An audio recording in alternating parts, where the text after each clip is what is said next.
Okay, and now the next part is critical analysis. Okay, so as I have told you here, what we are going to do is we will discuss the criticisms, but before that, this is a structure. If it is a long answer, if it is short answer, you won't get actually critically analyzed if it is short answer. But even though in the short answer any particular theory is asked, one or two criticism you definitely have to write. Okay, so critical analysis, first we will start with the contribution, and then we will discuss about the criticism. Okay, so criticism we will divide into general criticism and then specific criticism. So if let's suppose the question is asked about historical materialism. Okay, so first what you will do, you will go for the introduction of Marx that we have discussed already, like you talk about economic infrastructure, superstructure, forces of production, relations of production, being, social being, all those things you can incorporate there. Then you will discuss about the theory of historical materialism. Then you will start the CCR. The first C is your contribution. Then you will write the criticism. That you will further divide into general criticism and specific criticism. General means what? This is applicable in all Marxian theories. Marx is generally criticized like this. For example, Marx is only identifying the dysfunction. Marx is only using the conflict perspective, etc. We will come to that. Then specific criticism means if the question is about historical materialism, specific to historical materialism.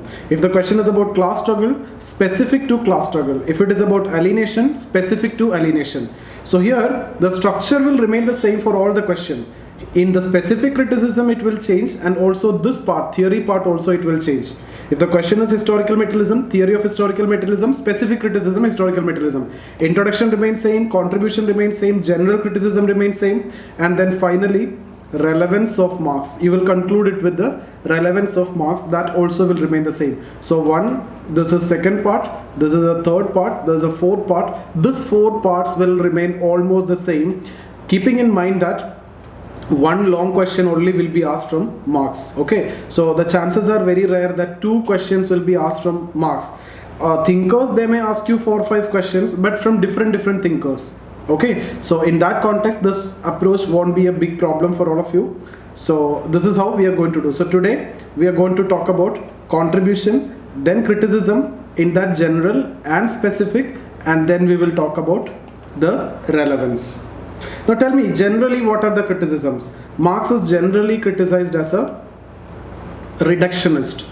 Firstly, right, this is the most important criticism because Marx is giving importance to economic infrastructure. He is reducing everything at the level of economic infrastructure. He is talking about change in the perspective of economic infrastructure, the relation between individuals in terms of economic infrastructure, all the social institutions like family, religion, education system, political system, all is reduced into the domain of economic infrastructure, or economic infrastructure is controlling everything. So in that context he is accused of being a reductionist. Secondly, Marx is giving only emphasis on conflict perspective. He is only trying to identify the dysfunctions. For example, family is seen as an exploitative agent.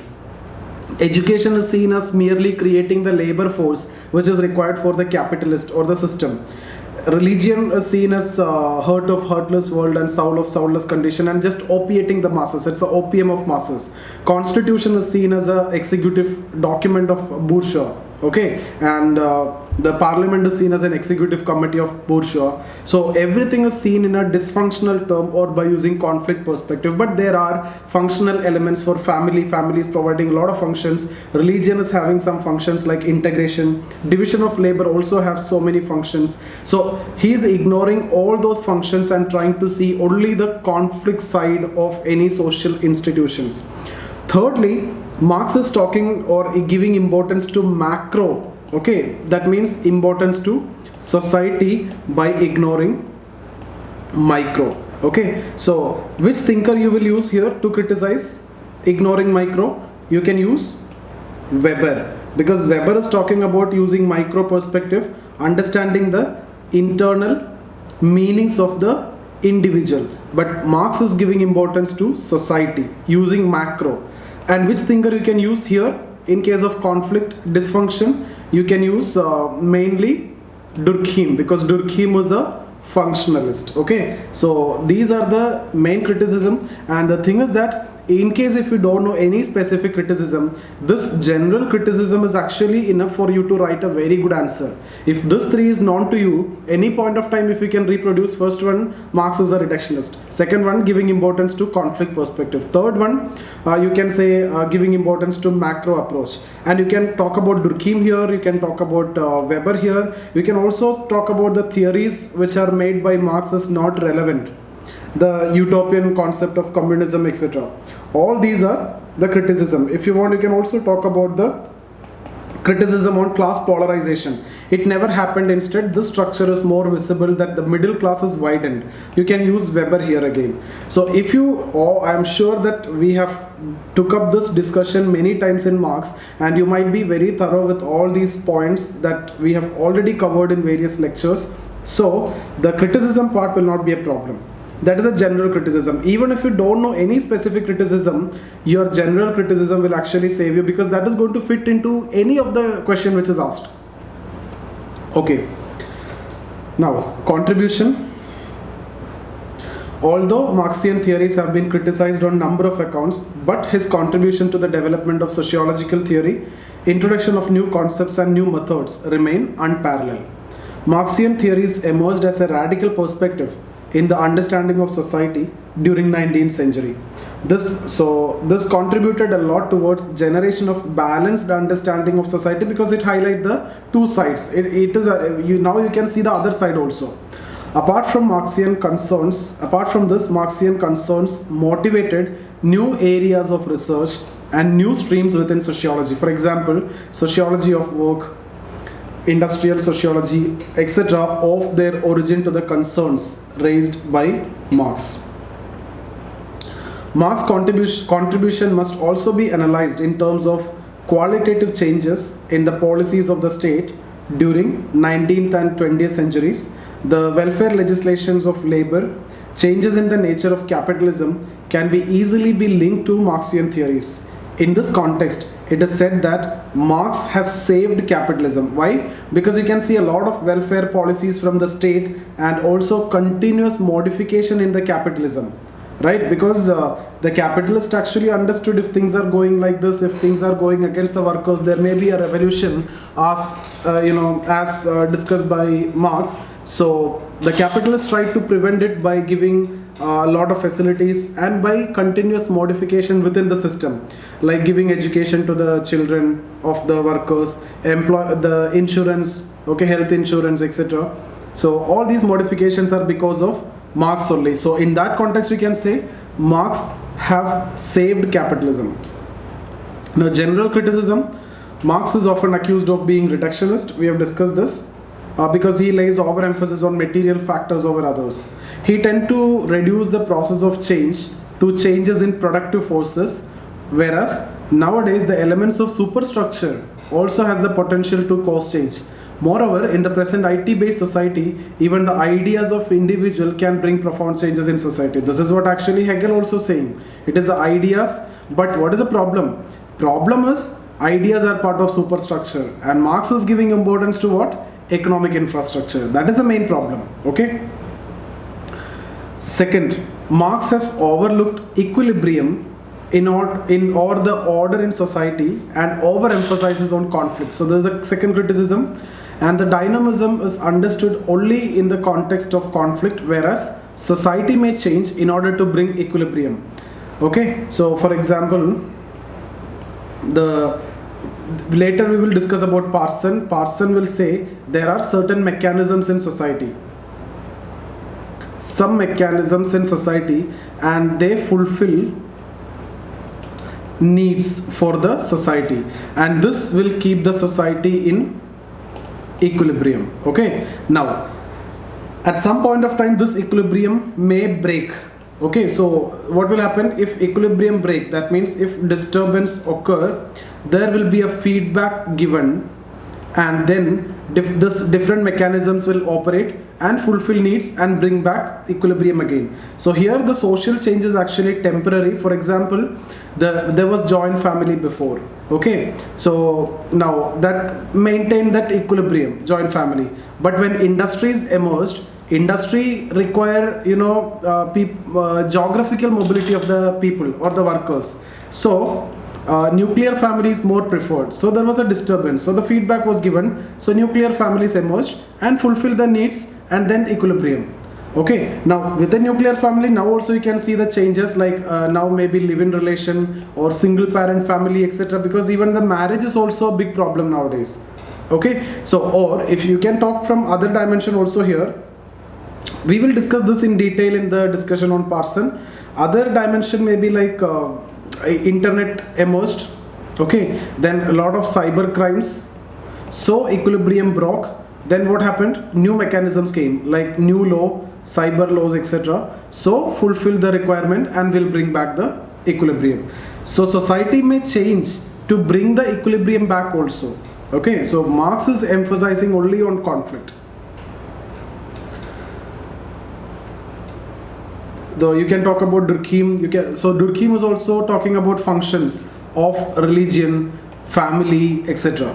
Okay, Davies, and these names you will study in detail in the coming sessions. Durkheim, Parson, Davies and Moore, we will study all these. So that's why I've written here. You can explain it very well once we complete that.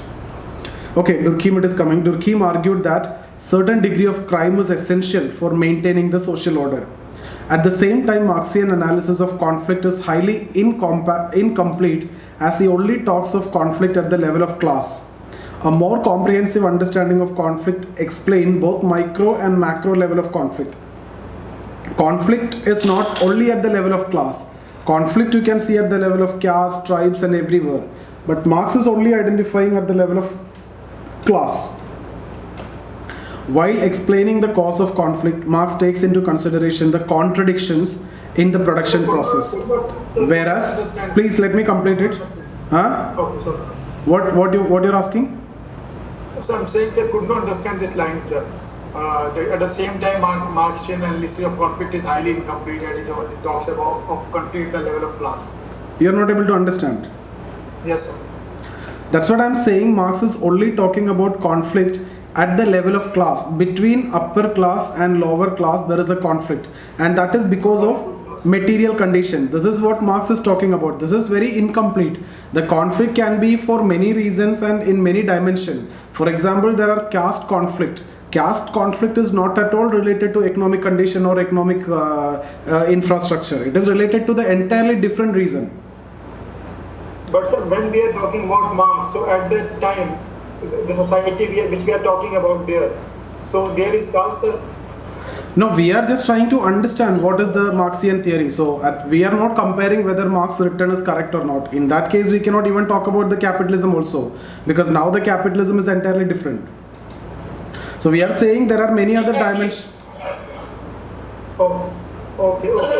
So you are saying apart from capitalists and the labor, there may be another classes in the society, and they may also engage themselves in confliction with each other. This is what we are trying to say. No. According to Marx, there are only two classes. That is again we will criticize. There are many other classes also. But even though Marx is talking about conflict, Marx is only talking about conflict at the level of class. That is because of economic condition. There can be many other reasons for conflict. It is not only class. In family also there can be different level of conflict. Within tribes also there are different levels of conflict. Within race also different levels of conflict are there. But Marx is only talking about the economic level. That means the class. Only one dimension. It is a mono-dimensional understanding. Got it, sir. Thank you.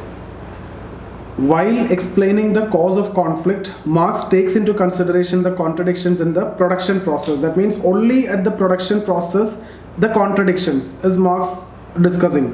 Whereas there can be so many other factors also which cause conflict. Marx lays more emphasis on macro aspect of society, ignoring micro or the internal dimension. That means the meanings, motives, emotions of the people. So who's talking about this meanings, or who's the micro sociologist? Max Weber. So you should be talking about Max Weber. You don't want to read this particular line because we are going to discuss Max Weber in the next chapter in detail. So you will be in a position to write from your side. Marx has proposed general theories based on common assumptions, but such generalized theories are rarely applicable in all situations. Postmodernists question the validity of generalized theories and are more favor in micro theories, which are relevant in specific context. Moreover, it is always argued that Marx failed to visualize the postmodern society and his theories cannot be applied as it is. So what we are saying is his theories are actually not applicable in the postmodern society. Yeah, he talked about alienation and he talked about individual also, but that alienation upon individual is caused by the economic infrastructure. He is not giving any importance to individual. He is giving again importance to the economic infrastructure. So if you remember, I have told you, even the capitalist also alienated, and it is because of the system, or it is the structure which is the reason. So individual have nothing to do over there. Again, he gave primacy to economic infrastructure. This point we have discussed yesterday. Okay, so the neo-Marxist, that means the future Marxist, actually modified the theories to suit in the changing circumstances. Okay, so even the critical theorists, that means the followers of Marx only, like Habermas, Adorno, Marcuse, etc., examine the role of elements of superstructure in understanding the capitalist society. So they also incorporated the role of superstructure in the understanding of capitalist society. So I think you can talk about this class polarization. I have not written here, but you can write that now currently it is the middle class which is getting more stronger and stronger, and we will discuss anyway this under Weber also.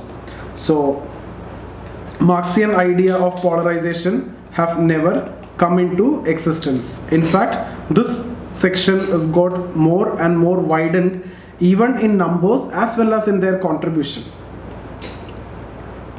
Okay, now relevance of Marx. So we have discussed about general criticism, we have discussed about contribution, and now we are going to discuss about relevance.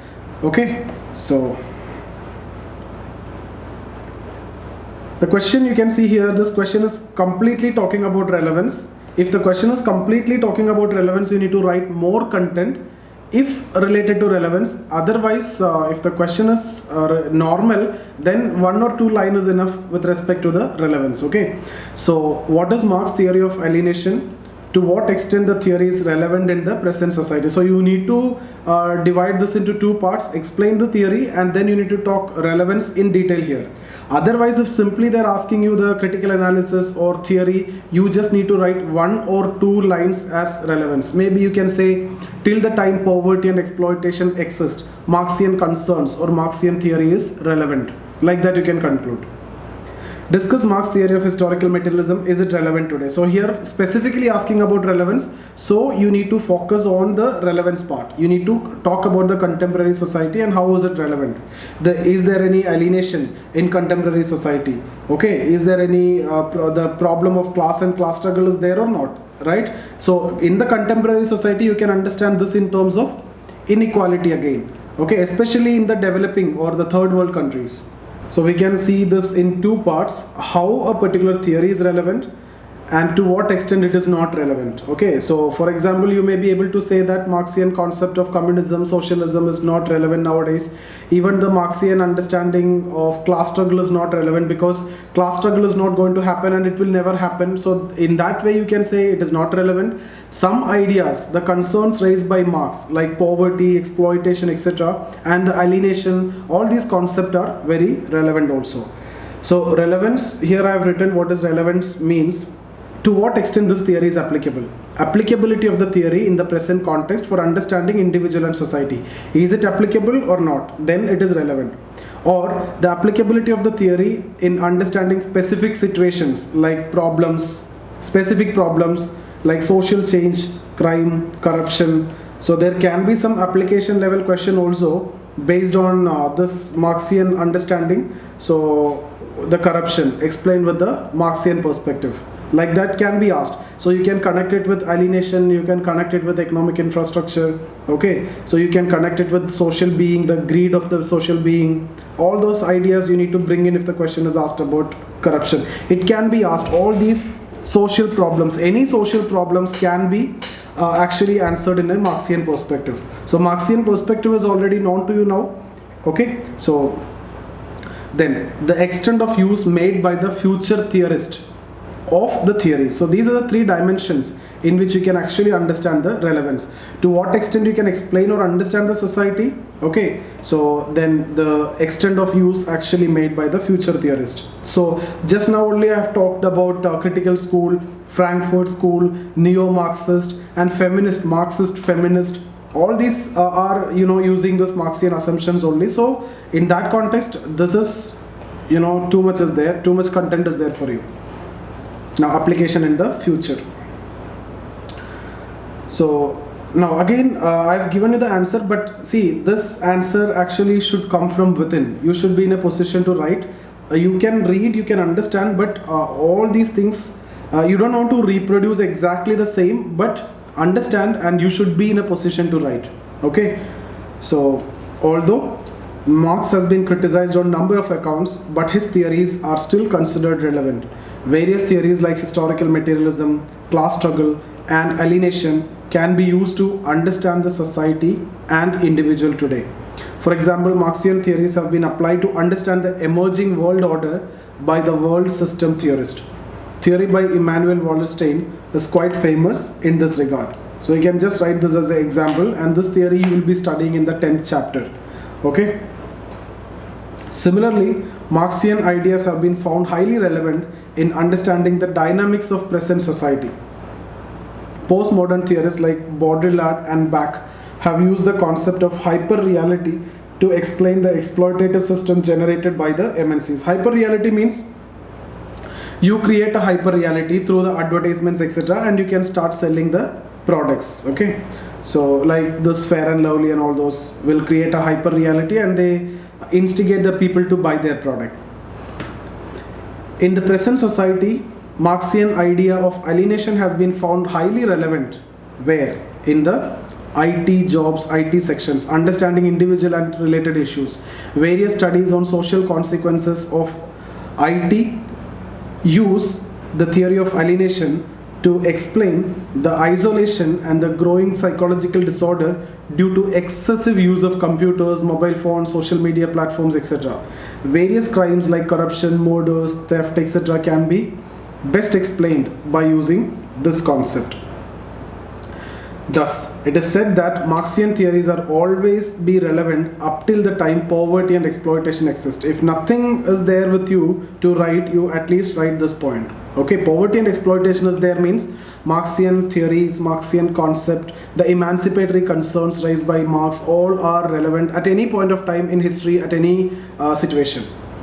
The relevance of this theory echoes in the welfare policies of the states nowadays and the continuous modification in the capitalist society witnessing. So that itself will tell you the relevance of Marx. The welfare policies of state and also the modification in the capitalist system.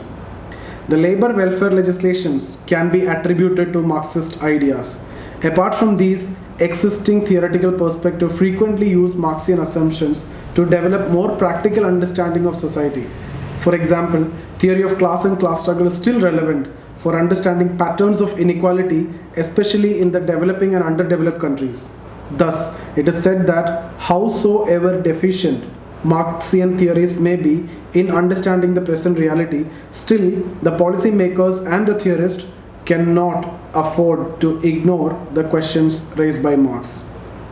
So, that's the general criticisms, or that's the general criticism and the relevance part. Just 1 minute. So if you talk about specific criticism, like we can talk about 2-3 from each, and that's enough.